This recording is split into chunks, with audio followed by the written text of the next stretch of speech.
han siger, der, jeg ligger ellers lidt. Det er der jo så også. Den som judgmental. Undskyld, Roberta Williams. What? Hvordan gjorde... It works!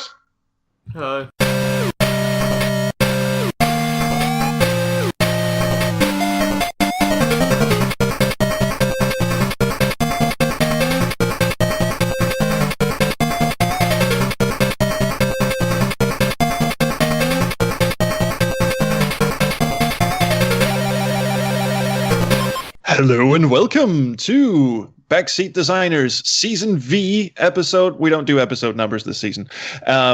And today I am joined, as always, by my bestest, dearest friends in the whole white, pink, fluffy world. It is Frederick Olsen.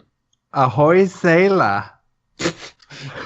Dear me. And, of course, Professor Millwood. Hello, not a professor. Indeed so. He does have a doctor. That's how he introduces himself at lectures. Yes, and at picket lines. And today we also have a very, very special guest with us. We do make a habit of saying they're all very special guests at the start of each episode, but we genuinely feel that they are very special. To be special to be on the show. Yes, very special. Today's guest is one that I have personally looked very much forward to chatting with. It is Phil Fortier. I don't know if I'm pronouncing that correctly. He will correct me in a minute. Also known as IceFall Games on Twitter, creator of Snail Trek and upcoming Cascade Quests. How are you doing, sir? I am doing very well. I've had 7 hours of sleep, so beat you by 1. Very nice. And you're Philip! It's time to jam.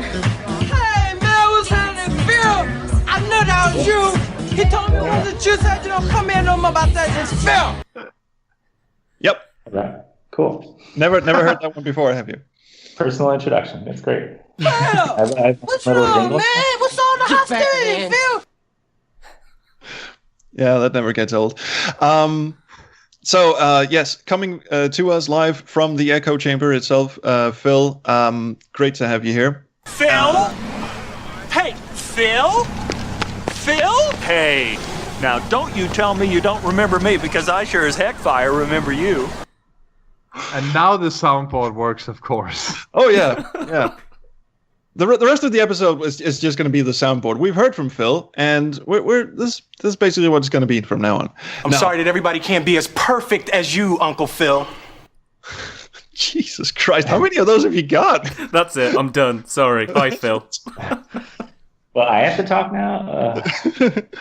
Well, I was just going to ask something benevolent, like, talk us through Snail Trek and the upcoming Cascade Quest, and what makes them so special. And, well, we could just talk to the soundboard instead if you want, but I'd like to hear about your games, sir. I really would.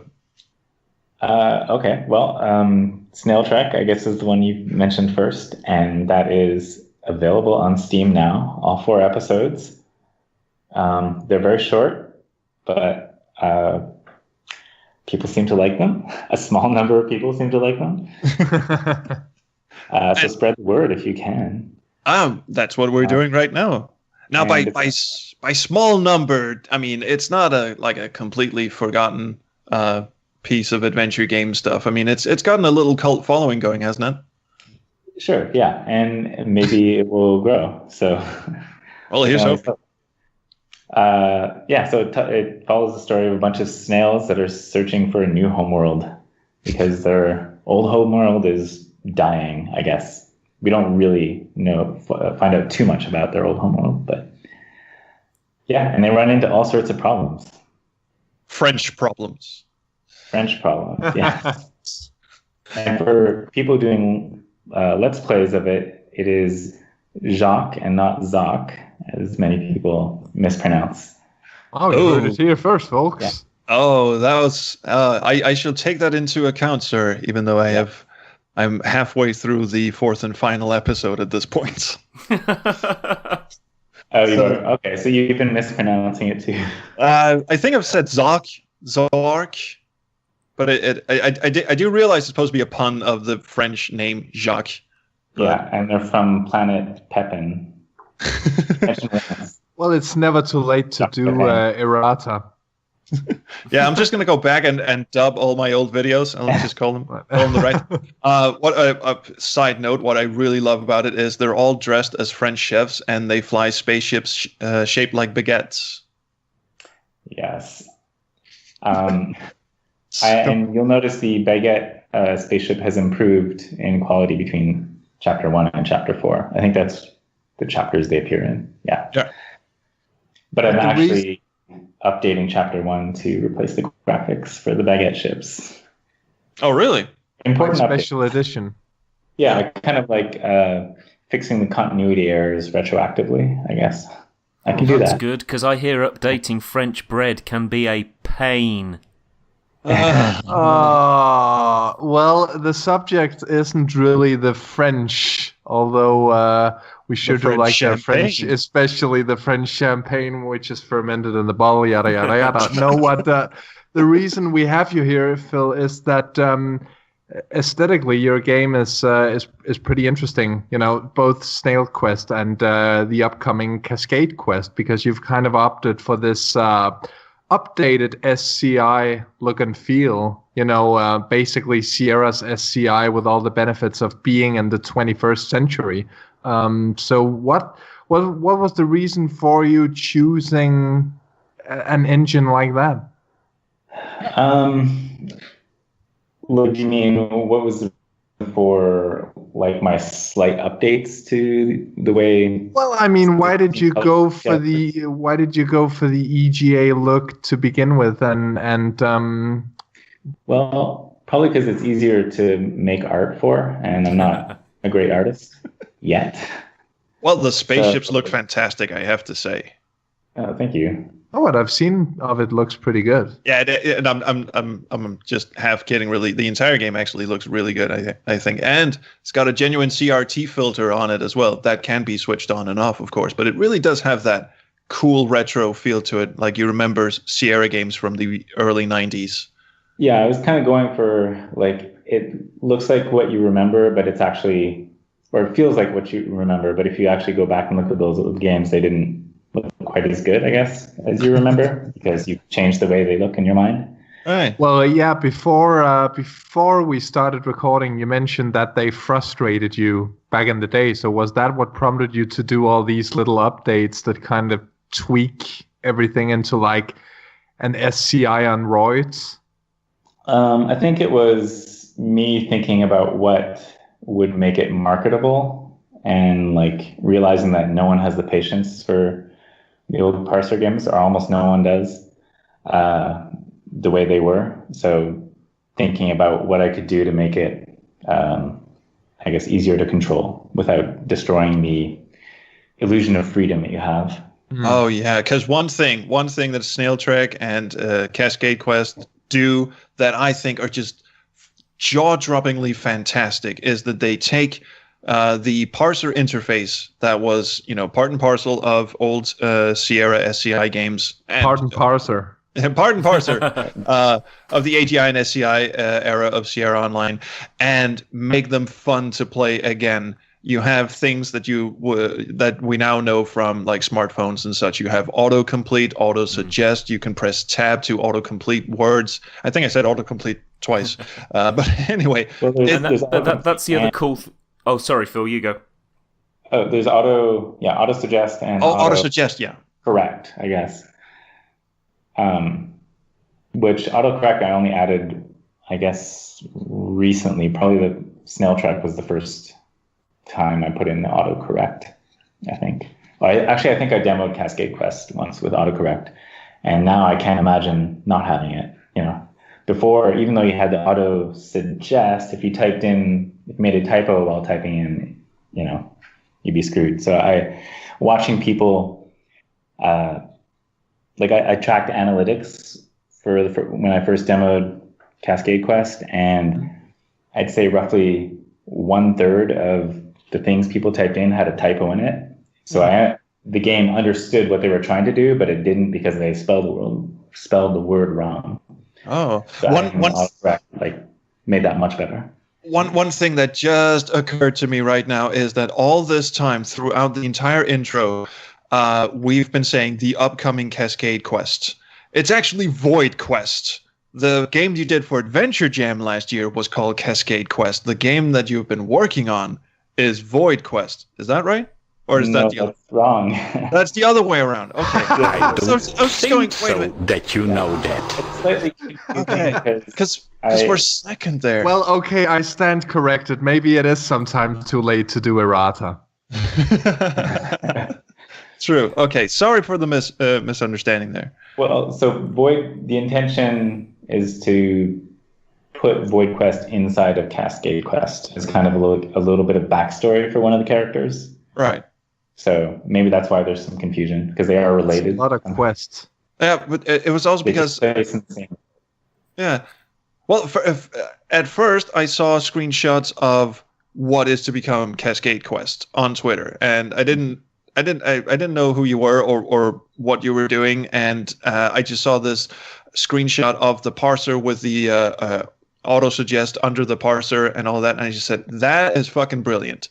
That is amazing. And then you entered the Adventure Jam last year with Cascade, with Void Quest. Sorry, it's so hard. And I kept getting them mixed up. And when I started playing Snail Trek, and I was like, I'm not gonna fuck this up. I have to put the dude's projects in the video description. I'm not gonna fuck this up. And I was crossing my fingers and all that, and no one said anything. I put in Cascade Quest. And then just a second ago, you said, when I was doing like past tense Cascade Quest, I was going, fuck, I messed up. I've demoed Cascade Quest in the past. All right. Yeah. Okay. Over the past year at conventions, but just the first chapter of it. Okay, but they're all built on the they're all built on the same engine. Sorry, didn't mean to interrupt. And you did your own engine, didn't you? It's like custom. I just stole my question. Yeah, it's kind of like a framework that I'm running on top of Unity right now. But before that, I many years ago, I had it running on XNA because I was seeing about building like a mobile app. So I actually had an early version of Cascade Quest running on a phone, and at that point, I decided to ditch the parser and see if I could somehow. It didn't work very well. Let's just say. Well, that's the whole selling point, making the parser fun again, which, I don't know, should be like your company's tagline or something. But it sounds a bit too close to a certain American presidential campaign, so someone will sue. But what I really like about it is, and it's something that you mentioned earlier, that you kind of went for an SCI look, that in the way that you remember it, but not the way that it actually was. That kind of Thimbleweed Park idea of taking the sort of the feel and the sort of the emotion of sort of thing of what you had in the 80s and 90s, but updating it so that it actually makes sense based on what we are now. And I really like that. I like the idea of having that kind of element of nostalgia, but not being a slave to it. It's really good.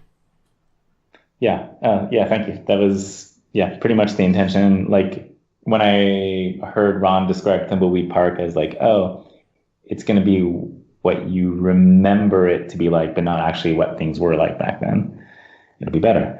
But it's like, it's what you think it was like, if that makes sense. Yeah, your mind filled in the blanks, and other people have said it. I mean, I've experienced it myself mainly in the medium of film. Like a VHS tape didn't look like crap in my childhood. That was what we had. So that was just how a movie looked. Yeah, and I like that it has, like, nothing really looks like that out there today.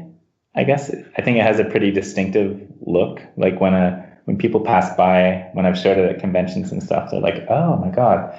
You can see, people's face light up and like, "Wait, my childhood, yes." So you said that you had the engine running on mobile phones, and that's an interesting point because Gareth early today was researching what Snail Trek is all about, and he said, "Oh, this would work great on a mobile." And my first reaction was, "Nah. I mean, adventure games on mobile it's tiny, it's finicky, and plus typing that shit in is gonna get frustrating." And then it sort of hit me. Wait a minute. It's not like you have these timer events in Snail Trek. It's not like you have to be quick on the draw or anything. These are adventure games, like classic adventure games. You have pretty much all the time in the world. And with the autocomplete and auto-suggestion and stuff, you're actually getting around all the fucking annoying bits of the old parser games. So it actually would work very well on mobile. Do you have plans to, release Snail Trek and Void Quest and Cascade Quest and all that on mobile devices?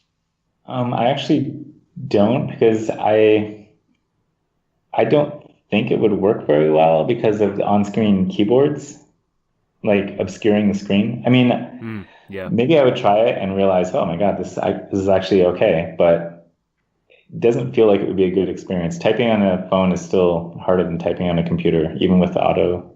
It is. I mean, the lack of tactile feedback makes it hell to sit down and do so for several hours. I feel like if those phones that used to have retractable physical keyboards were, if that become a popular thing, then maybe that would. I guess, and this is kind of a nitty-gritty question, but when you implement something like autocomplete, I'm curious to know whether you use any kind of API for that or whether it's entirely your own doing, because I was kind of thinking to myself that, well, you could use voice recognition on a phone because that would get rid of the on-screen keyboard. I guess that's two questions. So kind of. The autocomplete is not that difficult to implement. So it's my own thing. I mean, it's just searching a string, a couple thousand strings. Okay. Right. There's a bunch of heuristics and stuff to try to make it smarter. But the speech recognition, I don't know if any of you know about this, but I've experimented with that for sure. Like I've hooked it up to Microsoft's, I guess, Cortana is what it's called. It's been a while since, this was like a year ago when I was playing around with this. And it works okay, but not great. And I actually found there's a couple of issues. So I've thought about, maybe it would be a good thing on mobile with the speech recognition, but no one is going to be talking to their phone on the subway or stuff. So people next to you might be talking to it on the subway and be surprised that get in the fucking hole actually works. Yeah, and if you were next to one of them, you'd be probably saying, trying to get the game to do something that maybe they don't want it to do or something. I don't know. So there's that, and I had another thought about that I've now forgotten. We do tend to be kind of distracting on this show, and we do sort of apologize, but not really. Oh, I guess just even playing with the voice recognition on the desktop, it seemed like it was really exhausting to be constantly talking. And I was like, I wish I could just type. That's a good point, actually. Yeah.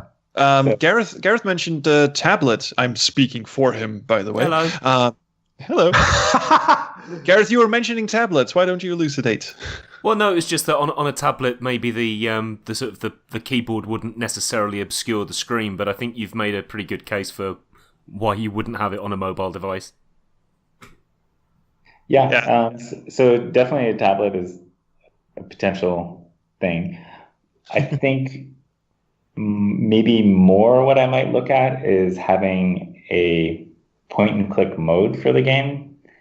I know that's heresy, but I think it would expand the audience a lot, because even with the improvements I've made to the parser, it's still foreign to a lot of people. And the parser also makes it really hard to localize. Oh, yeah, that's true. Having a point and click mode would probably greatly expand the audience and make me make more money. So it might be worth it. It might be worth the technical challenges. And the way I've plugged the parser into the game now, it kind of goes through an intermediate layer where it turns what you type into, verb, noun, noun, essentially. And so slapping a point and click, as long as you can accomplish everything through the verb, noun, noun in the game, then slapping a point and click interface on that might not be too difficult. Wow, that's an interesting. I really like that approach to it. because we've talked previously about our favorite UIs in games, and we've talked a lot about player freedom in games, and I think we've sort of come to the conclusion, us three internally, that we really like the freedom that the parser gives the player, because playing an adventure game should be about exploring a game, for the player in the sense that they want to try everything as if they were really there. Immersion is a big is a thing that we're really get into. Your twisted mind in there, and if you want to type "fuck that body," then it's really cool that the game has a response for that. Which I'm not just making that up in my sick head. That's a Space Quest 2 joke. Although the VR stuff from that we discussed in the last episode might do some of that, but until we can all have VR, I think this is a good alternative. Oh yes, and so having both. The best of both worlds, having a point-and-click interface so you can complete the game with, just one hand on the mouse and your other hand doing whatever it wants, where we don't judge, is one thing. And then if you want to sort of get deeper and get more into it, again, this metaphor is going strange places. But which hand are you talking about? Yeah, you can use both hands and type into the parser and really get in and have some fun with this thing. And I will... and I will... It would be very challenging. Like, when I think about that, I'm like, ooh, what if I have to make sure the game is still enjoyable with the point-and-click mode, even though you might not be able to access all the quirky little tidbits or like nooks and crannies of the game unless you're using the parser interface. So it's kind of, it's like a testing nightmare, a QA nightmare. It could be. Maybe I'll tackle it. We'll see. I mean, I've gone on record before saying that my favorite UI in adventure game history is, strangely enough, Leisure Suit Larry 7, which combined a point-and-click interface with a parser. What they did to justify the existence of the parser was to have certain puzzles be solvable only by entering stuff into the parsers. There's like 3 or 4 puzzles out of like 100 that you had to solve by typing shit into the parser. What you're suggesting, I guess, or I'm inferring from what you're saying, is that the parser in Snail Trek with a point-and-click interface on it, the parser would sort of be for flavor mostly. And then you could just basically solve the whole thing with the mouse if you so choose. Yeah, I haven't played Leisure Suit Larry 6, but the thing that scares me about... 7? Okay. The thing that scares me about that interface where there's only a few puzzles where you have to use the parser is that people aren't trained, the players aren't trained to use the parser very well, so it might be confusing if they might forget about it. They're halfway through the game and they forget that, oh, maybe I should try not one of the standard verbs but something else. They also had maybe that's misinformed. I don't know. They also had scratch and sniff. Oh god, yeah. But there's actually an interesting segue. Was Leisure Suit Larry not the classiest series that Sierra put out? Well, at Leisure Suit Larry 7 was more classy than Police Quest 4. Most trips to the bathroom are classier than Police Quest 4. That's correct, especially the post-Mexican... Especially the post-Mexican cuisine ones. Oh god, yeah. And no, Gareth, I don't think I like it. Police Quest 4 is terrible. And racist and all the other horrible things. Mexican cuisine is great for your bowels, so... Yeah. Really nice to clean out the system once in a while,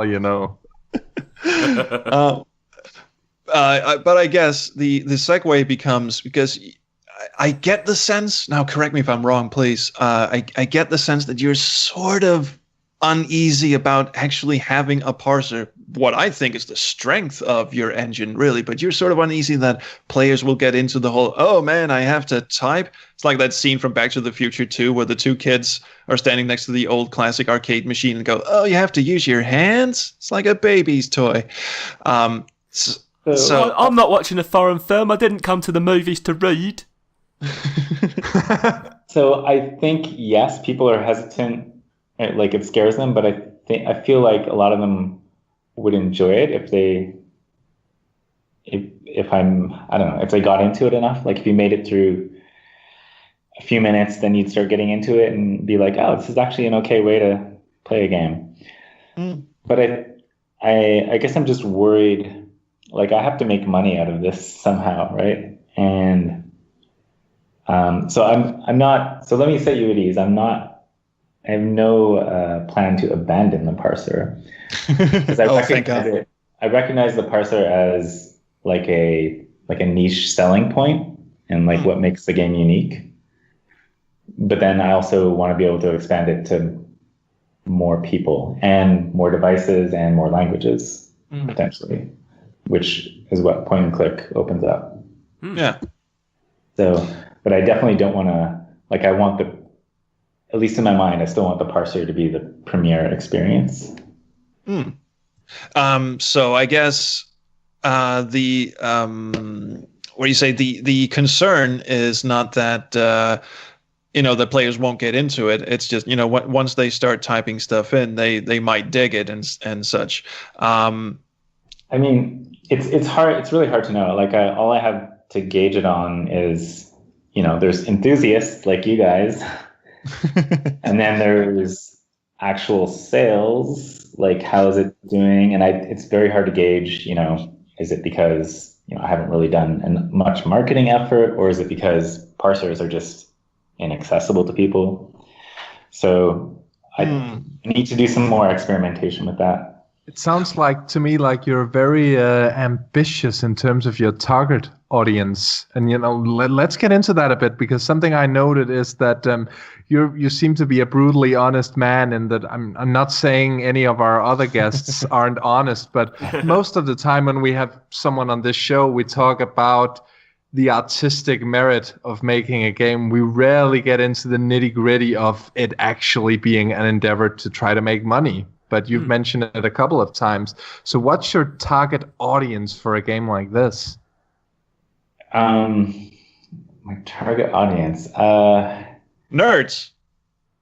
Well, it's just you mentioned, you said that there were the enthusiasts such as ourselves and actual sales. So, I'm curious if there's kind of a, if you distinguish between those in some way. I mean, I guess for me to keep doing this, I have to make money doing it. I have to make a living. So, I'm working on these games full time and burning through my savings.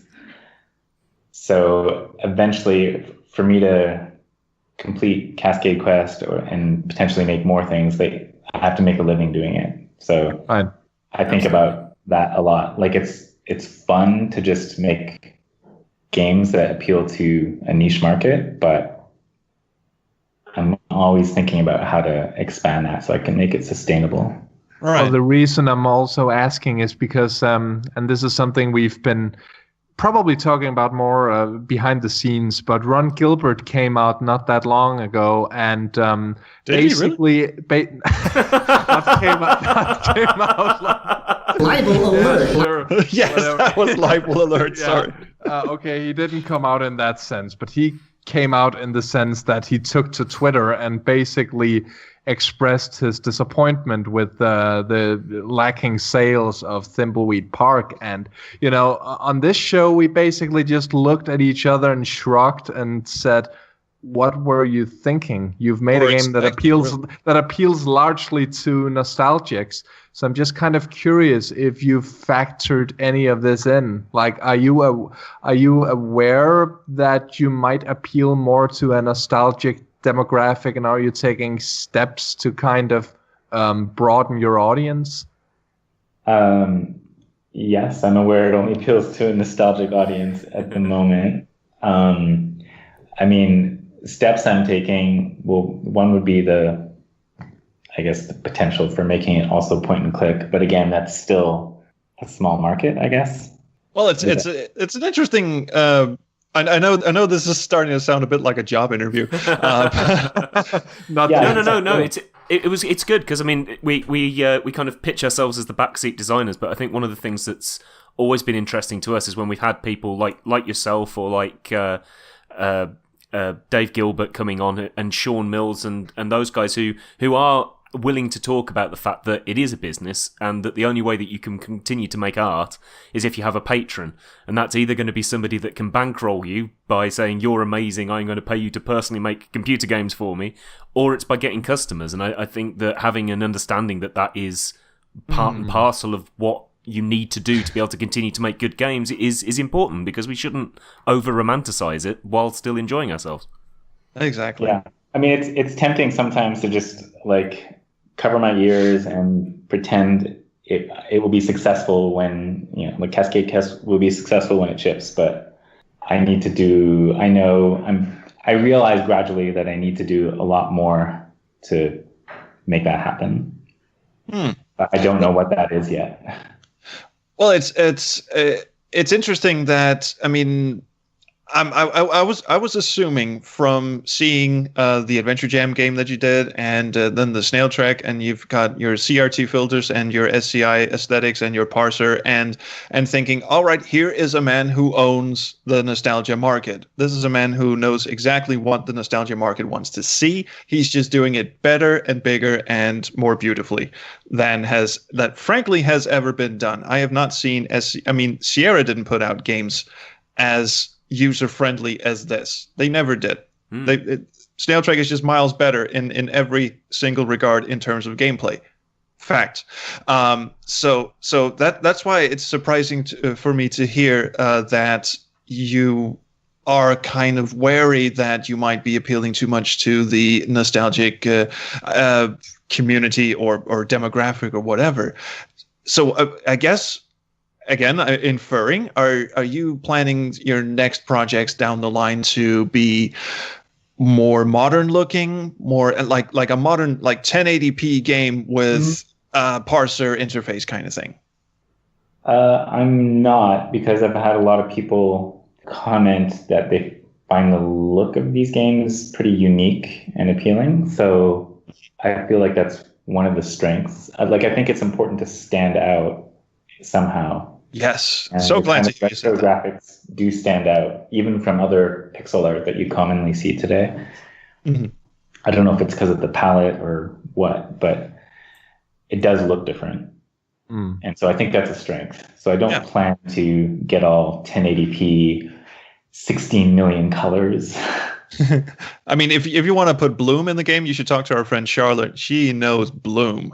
Yeah, I was looking at some of her stuff recently, and I was like, I kind of wish my game looked like that. But I gotta well, you did put. It's really good. You did put particle effects in it, didn't you? In Cascade Quest, didn't you? I've seen some screenshots of it back when I think you presented it on the Space Quest forum way back when. And back when you started up Cascade Quest, and I think I remember that you had particle effects and all this shiny stuff, and like not just innovations in terms of the user interface, but also in innovations of what you would ordinarily see in an SCI game or an SCI clone. You could send me a link to those screenshots. That'd be great. we can just edit that out. No, it's possible. I'm pretty sure I've never put a screenshot up anywhere that was not using that same fixed palette that I'm using. So certainly particle effects, maybe, but or what looked like particle effects, but it's still the fixed palette. Like I have support for like alpha blending, but the blended colors are still from that fixed palette. Cool. So maybe a few years ago, I put up a screen. I didn't know what I was doing, and I put up a screenshot that showed something that isn't in the engine. I don't know. I'm curious. I honestly don't recall. We might have been drinking at the point. There is a distinct. I definitely was, and I think the forum has been taken down since. Not because of my drinking, but maybe because of someone else's. Partially because. What did you do, Fred? Season 2. Never listen to season 2 of the show. So I guess. So back to what we were just talking about. Like, yes, please. Because I think there is a market for my game of people who like don't game right now, but maybe play these games as a kid. But where are they now? They've got their own kids. They're doing family things. They don't know about Steam. They're not in the games market anymore. But I think there's a lot of them, and I want to know where they are. Because I have, like, when I've showed it at conventions, occasionally there'll be like some people coming in with their kids, and they're there so their kids can play, like, I don't know, Nintendo games or something. But then they see my game and they're like, oh my God, I remember this from when I was a kid. So how do I reach them? Because I think there's a lot of them. And I know Ron Gilbert also tweeted about this at some point. Like, he knows there's a lot of people out there that played this game as a kid, and like, where are they now? And why aren't they playing Thimbleweed Park? Yeah, I think it's kind of sad, really, because back in 2012, when all of these industry legends returned for this wave of Kickstarters like Revival, Space Venture, Hero U, Leisure Suit Larry Reloaded, so many people that I'd never heard of came out of the woodwork. And we were in the Space Quest community that I was part of, and Trolls was part of, and Gareth was part of. We were very closely knit together. And I think we kind of had the impression that everyone knew everyone. But all of a sudden you had... And then we made a game together, and that has ended. Yeah. And suddenly you had people coming out of the woodwork from all over, which was great. But, unfortunately, I think it was kind of wasted. We've talked about the Kickstarter bubble on this show quite a few times, in that it kind of came and went. And so few of these projects have actually delivered on their promises that, I think it's ambitious to try to win back that crowd. But I think you need to spend a hell of a lot on marketing, and that's not to be pessimistic. It's more of an advice than anything. But you seem to be aware that there are challenges to overcome. Well, yeah, and I've talked to a few publishers, but that's the route I may try to go at some point in the future to help with marketing and. Well, I think Fred, what you were saying is absolutely right, that the Kickstarter bubble kind of bit us in the ass, but it wasn't for lack of enthusiasm, at least not from what I saw. I think what happened was that with the Kickstarter bubble, we were sort of painfully reminded of how long and how much money it actually takes to create a game. And yes. Oh, absolutely. The payoff for the amount of enthusiasm they managed to generate in a small amount of time just wasn't there. I mean, even if they managed to produce the game within 12 months, it wouldn't have. There's no way that level of interest was sustainable. The sort of the more slow burn thing it seems like this is what you're trying to do, Phil. It's certainly what Dave Gilbert did with his games, is keep making games, keep sort of building on what you know and what you're doing, and sort of generate something that can become self-sustainable rather than something that requires a shot in the arm every 24 months. Oh, exactly. Yeah. The smart thing, Phil, that I think you did was to release Snail Trek in these what you call 20-minute adventures. Oh, yeah, absolutely. Which is was brilliant. Stroke of brilliance. Absolutely. And at a really good price as well. Yeah. So what was your thought on that? What was the impetus for that? Was it the Dave Gilbert model, the license to print money model? It was like a license to print money. That's the official name of it. So there's two things I want to comment on. Just going back a little bit, a lot of these Kickstarter projects were like huge, big budget things, right? Right. Like whole teams of people, and that's definitely not what I'm trying to do. I'm trying to make this on as skimpy a budget as possible, kind of like I guess Dave Gilbert does. I mean, I don't know a ton about his games, but I should actually play some of them sometime. Well, we do know that we love the word skimpy, and we love Dave Gilbert. So already you've got us on two fronts. And I actually saw a talk at GDC from someone who has been making mostly role-playing games for like over 2 decades on a skimpy budget. He buys cheap art when he needs to. He gets friends to make music or whatever. And he's been making a living for over 20 years making. It's Jeff Vogel is the guy making RPGs that are not they're not huge names, but they have like a cult following, and yeah, he makes a living doing it. Right. So back to what was the impetus for Snail Trek for releasing like episodic short adventures. So at the co-working space I go to, a little shout out to Indies Workshop in Seattle. Woo! Represent. So we had a competition back in November, which the original goal was to ship 4 short games on Steam within a month. And the reason that came about was because there was an article about some game that had been like 7 years in the making, and the guy mortgaged his house and like spent tons of money. And then at the end of the day, the game did really poorly and he hardly made money off of it. And that same week, there was another article about someone who spent a week like making a simple little game jam game and then ended up making like $250,000 off of it. Wow. Oh, was that Notch? No. And so most of the people here are kind of working on games that are like a year or 2 years or 3 years. And we were kind of, let's take a month off and see if any of us can have success making these like really short games.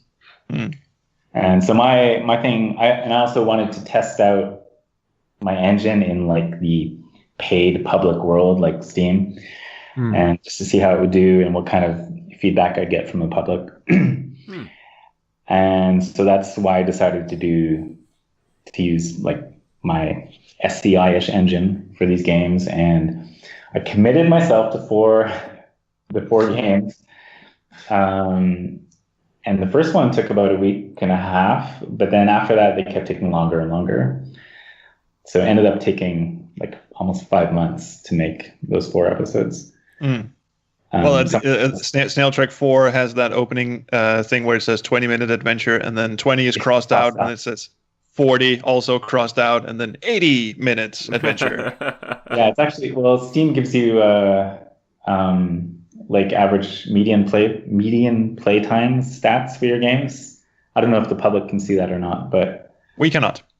Okay, yeah. So actually, the episode 1, I think it's about 20 minutes in median play time, so it's pretty spot on.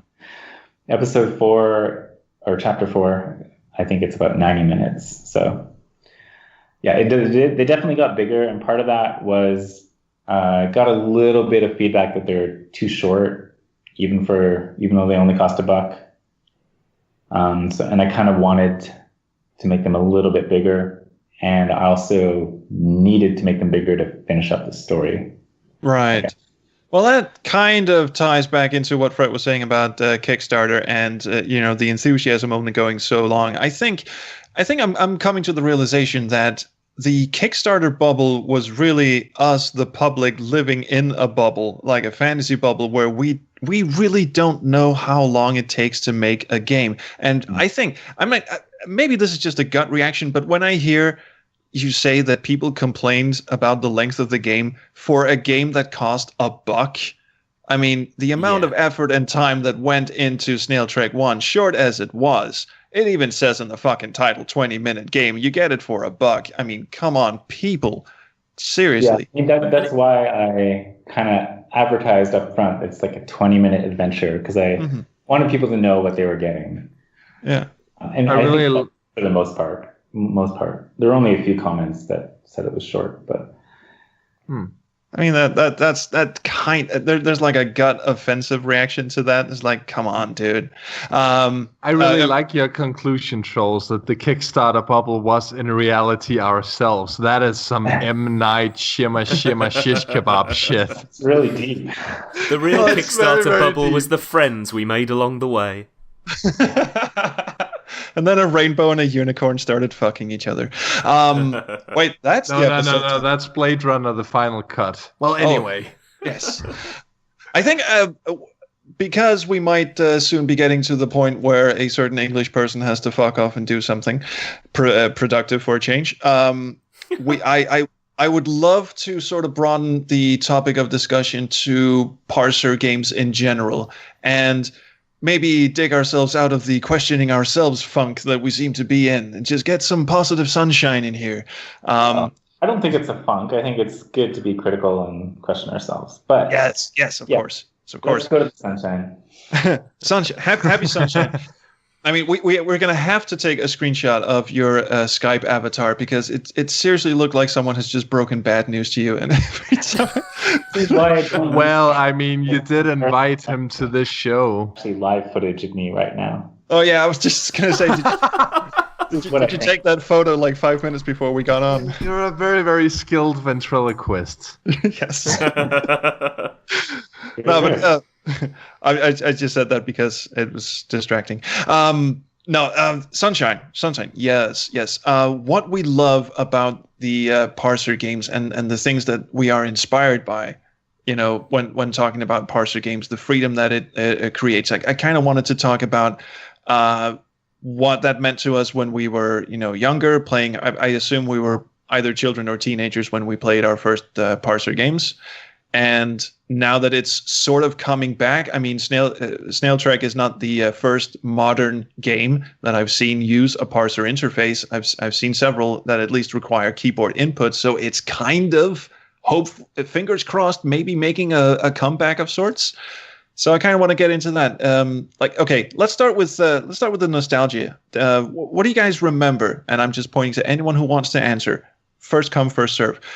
What do you remember being fantastic about the old parser games? Well, I remember that it pointed out to me how much I sucked at the English language, and still kind of do, but maybe more orally than in writing. But seriously, Phil, you mentioned localization earlier, but something that the parser games have that the point-and-click games kind of don't, in the same way, is the educational value. I mean, for someone like me who had English as a second language and still has English as a second language, it was a very interesting way of communicating with the game. And learning, trying to write and learning the language, maybe not always learning proper grammar once you learned that you could bypass and with all those other words that I don't know what are actually called. What do you mean throw bridle at snake is not a complete sentence? Well, it's just I think you can write throw bridle snake if you're really, really lazy. And that just sounds like a deathcore band or something. Yes. Welcome to the stage. Throw bridle snake. Maybe I should market like these as educational games, like learn English. Yeah, just go to schools. I don't know if you should market them as such, but I think it's a definite quality that they have. And in that regard, I'm not sure if you should be so nervous in regards to localization, because there will probably be people wanting to improve their English skills by playing these games. That's not their primary purpose, but it's kind of a bonus that they come with. Oh, I'm going to hand over the mic to the professor in just a second, but I just want to throw in, absolutely, Fred is so right on this. I learned most of my English from playing, adventure games, and back then adventure games were parser games. At least we know who to blame. Space Quest was a great teacher. I'm thinking you should like go to high schools and find all the foreign language students and just plonk them down in the computer lab and have them play Snail Trek for a good 30 minutes and see how they cope. Yeah. Professor, you're up.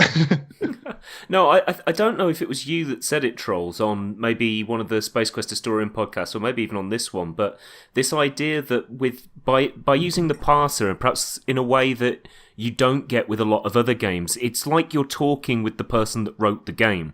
Especially when you've got shorter games like those early Sierra adventures, or like something like Snail Quest, where it's obviously one guy doing the story and sort of building this game themselves. It's almost like you're trying to get into the head of the person that wrote the game, and so you can just go through it and throw bridle snake. But if you kind of get into it and you start thinking about all the weird stuff that you can do, that kind of aha moment where you think of something that you think is weird, and No, the person that wrote the game is one step ahead of you. They knew you were going to write that, and they've got this witty response for you. You kind of feel like you're speaking with them. You're kind of getting inside each other's heads, and I think that's something you can get from a parser game that you can't get from a point and click, which by its nature is going to have fewer responses, perhaps easier to write, but maybe doesn't have that kind of depth of feeling that perhaps a parser game can have. Mm-hmm. Also, I'm not a professor. Truth. Yes. Whatever you say, Professor. Touche. Brilliant. Well, that is true. A parser game is more conversationalist. So what I'm curious to hear, even though technically Gareth and I are head writers on a parser game, so we sort of already know this, but we weren't the only writers, and we were communicating over vast distances. Phil, you, sir, sit down on your lonesome and write out the entire story and all of the responses, and indeed the game's dictionary. So how do you feel sitting on the other end of that? We're talking about, as players, being able to converse directly with the game designer's mind, as it were. How does that feel from your end? Scary. I think when I played these games as a kid, point and click wasn't an option, so I didn't really think about it too much. But I definitely get what you're saying. Like, you can get an idea of the designer's personality a bit by finding quirky things. I don't remember. I don't know. It was so long ago that I actually played parser games regularly, right? That I don't really remember what it felt like, other than I would be stuck for months and have no way to progress. Yeah. That sounds familiar. I do remember playing French. Like, I speak French, but it's not my first language. But I remember playing French. There was a lot of French parser adventures around when I was a kid. I don't know. I've tried searching for them, and they've kind of faded into obscurity. But I remember learning French by playing them. Really? Oh, so wasn't Future Wars French? I didn't know, and I'd be like, "What does that mean?" Oh yeah. Well, no, Fred. Future Wars was a point and click, but it was French. Oh. Yes. Yeah. It was close. But that's cool. So the whole teaching aspect of parser games is, if you'll pardon the expression, not foreign to you. Is there a groan on your soundboard thing that you can play right now? Well, we do have the CSI Miami thing, but you're not worthy of it, trolls. I feel like the moment's passed. Yeah. But I mean, like conversing with the designer's mind. I mean, if I were to analyze Snail Trek, I would say we're dealing with a person with a very active imagination who has an affinity for mollusks and lettuce, and who seems to. That's a new affinity. I had no attachment to snails before this, but now I do. Now I'm associated with snails. They're in our Slack channel at work. There's several snail emojis with my face on them. Someone gave me a snail, a wool snail plushie for Christmas, sitting on my desk. So basically, this project has turned you into the man they called Snail. Yep. The mollusk man. Where is the fucking CSI clip on that one? That was brilliant. Yeah, Gareth, you're not into it today. I don't think so that you know that. My hand's just slow, sorry. All right. Well, getting into the future side of it, I mean, Phil, do you see any merit to my crossed fingers hopefulness that parser games are indeed having a comeback? Because I've been playing some other modern games that also utilized a parser. There was a game called Trackless, which is it's a walking sim. It's also, it's a first-person Unity game, and whenever you run up to an object, it asks you to input a verb, and the more, I don't know, multisyllabic or convoluted or impressive sounding the verb is, the more points you get. So it's sort of a vocabulary dick waving contest. Trackless. Trackless. Trackless, okay. Yeah, look it up. It's actually a really good game, and it rewards you for having good vocabulary, which I think is an interesting concept. So with the keyboard suddenly not being a foreign object as far as game players are going, where do you sort of see this? Where do you see where do you hope parser games are going in the future? Oh, that's such a hard question to ask. I know. I was just going, that's a stupid question, but I'm just going to ask it and lean back and see what happens. It's not stupid, but I have no, I don't know how to answer it, I guess. I thought you were the parser messiah. You're just the parser naughty boy. I was just about to quip that, Gareth. Nice one. So, I'm very glad that PC gaming came back after consoles were king for a long time, but kind of Steam brought PC gaming back to the forefront, and that's good because they have keyboards. I wish consoles came with keyboards because I would love to play Snail Trek or Cascade Quest or any parser game someone makes on my PS4. It'd be great. I know you can attach a keyboard, but I don't think you could, ship a game that required the use of the keyboard on those consoles. So, Well, here's a question. Do you think, to anybody in the room really, do you think that Her Story counts as a parser game? I guess it does, doesn't it? It kind of does, yeah. Well, that one is interesting because there is kind of an artificial interface between the game interface and you, the computer that you're working on throughout. I'm just wondering whether maybe parsers will become you kind of give this impression that you're, I don't know, talking to a computer or going through a kind of an operating system or whatever else. I mean, I know that with Her Story, it's more that you're searching for keywords, which isn't really the same. But again, it kind of goes back to this idea of this illusion of talking to an intelligence and using the keyboard as your interface to get into something, like those sort of 80s sci-fi movies where they'd be constantly having to hack the computer and all that kind of stuff. Yeah, and you could do some... Am I remembering this wrongly, or could you do that in at least one Tex Murphy game, ask about something and type in something that you want to ask about, and there is the rare occasion that the character will be able to answer? Wait, that's... One. Yeah, in Mean Streets, you have to type in the suspects' names, and it will admonish you for misspelling them. See, there's a game that could have used some auto-suggestion or autocorrect. Dear God.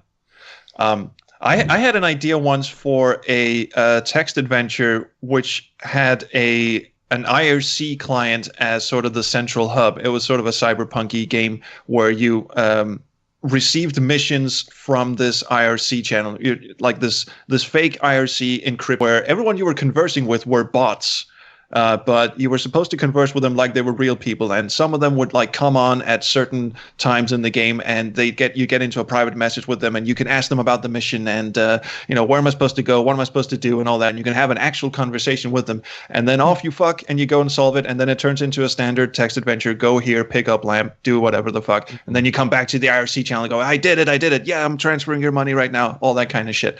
That could be interesting in a sort of combining parser games with modern AI technology, like Alexander was talking about in the previous episode, like predictive AI. Just spitballing here. Well, I know some, another thing I just thought of is a lot of these streaming services now are integrating with, they let your game, they expose chat, people who are watching your stream can chat and your game can consume that text and respond to it. Oh yeah, Twitch plays Snail Trek. I mean, you've seen Twitch plays Pokemon, right? It was just the character walking up and down the screen for an hour and a half. But I could see the excitement of having the Twitch chat or maybe even a bot playing a parser game now. Right? Wait, that's weird. But okay, no. You could have 10 people playing Snail Trek, all the same instance of Snail Trek, and solving the puzzles together. Multiplayer parser games. Yeah. So the future of parser games is not it does have a modern merit. It is not just a nostalgic throwback, is what I'm taking away from this. And I think hopefully people are going to realize that the amount of freedom you get from a parser game is a lot more than just being able to walk around and click on things.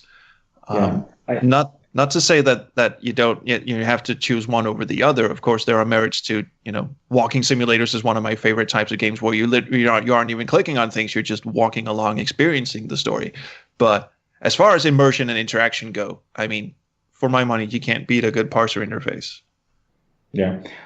I wish there was a way to tell, like, how well Snail Trek would do if it was point and click instead of parser. Like, how many people are turned off by the parser, if any? Maybe, I don't know.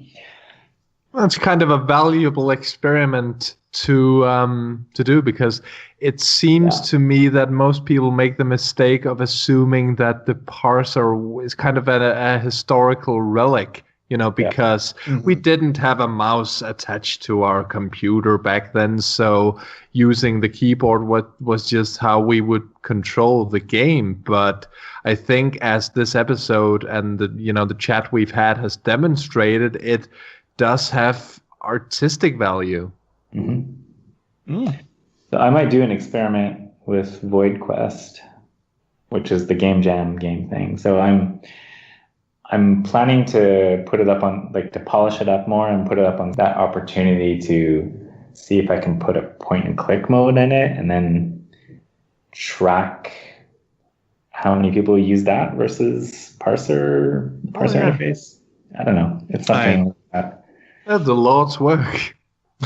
Yes. I mean, I would love seeing that. And, not just having the parser be optional, but, give people the freedom. Like, kind of like what Grim Fandango did, where they added a point and click interface, on top of the tank controls. Right.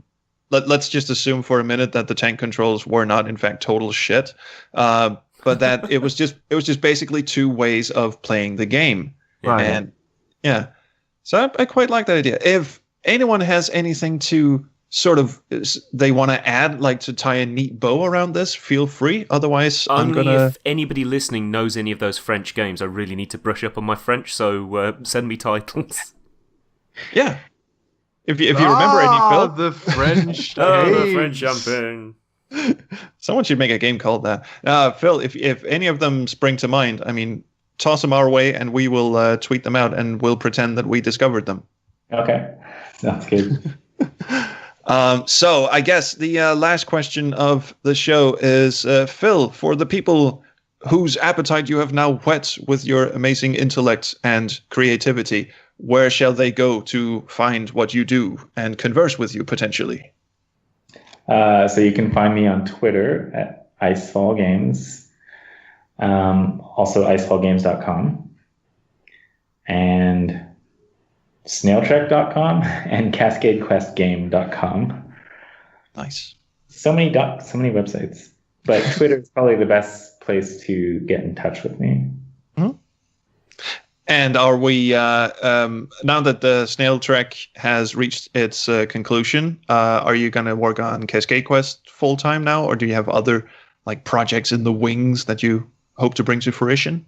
Back to Cascade Quest, but first I want to put Void Quest up on Steam. So right now it's on Game Jolt. So I'm going to polish it up and upload a version to Game Jolt and one to Steam.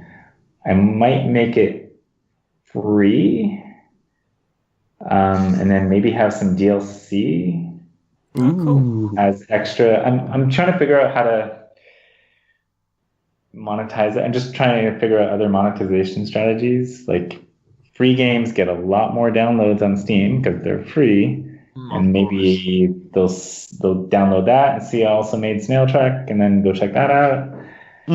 And so I don't know. You have unlocked point and click mode. Press this roulette button to see if you unlock point and click. The Void Quest and unlock point and click. Is it in-app purchase? No, I couldn't do that. The Void Quest loot crates. No, I didn't mean to make fun of your money. No, yes. ending spiel. Yes, thank you so much. It was indeed a pleasure to pick your brain on this topic. I hope we haven't burnt any bridges as far as conversing with you in the future.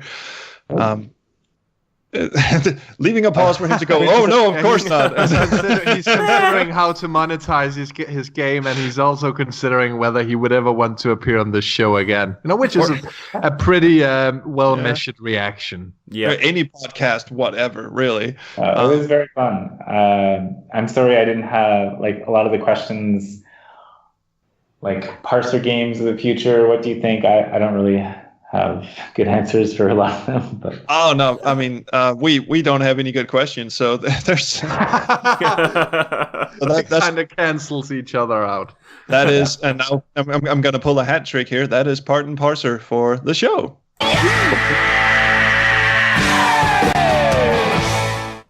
Oh, full circle. Trolls, where can people find more of this shit? Yes, let's bring this show home. People can find this podcast on backseatdesigners.com. You can subscribe to whatever listening device you so choose.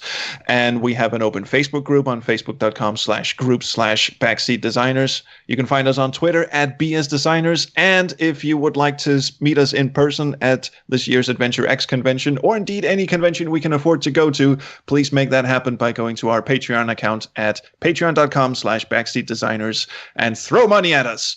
And also throw some money at Phil too, because that'd be kind of cool of you. The Snail Quest games are in a bundle.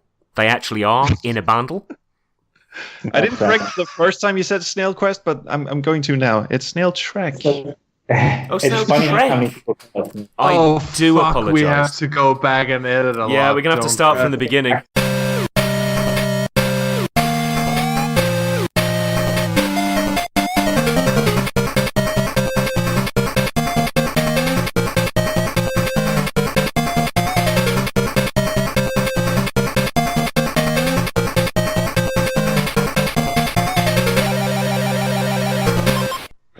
On my machine, it's called Snail Quest. Oh, okay. Even I call it Snail Quest. See that's a pretty that's good compromise. It's his doctorate talking. See, he actually knew that with his amazing PhD professor brain. So anyway, yes. They're in a bundle now. Yeah, they're in a bundle. They actually are in a bundle. You can buy the Snail Trek collection on Steam, but bundle of snails. But that is it. Too cheap, actually. But oh well. Oh, okay. Anyway, that is it for us right now. So say goodbye, Fred. Goodbye. And say goodbye, Professor. Say goodbye, Gareth. Goodbye. And it's a goodbye for me as well. We will see you next week. No more for today.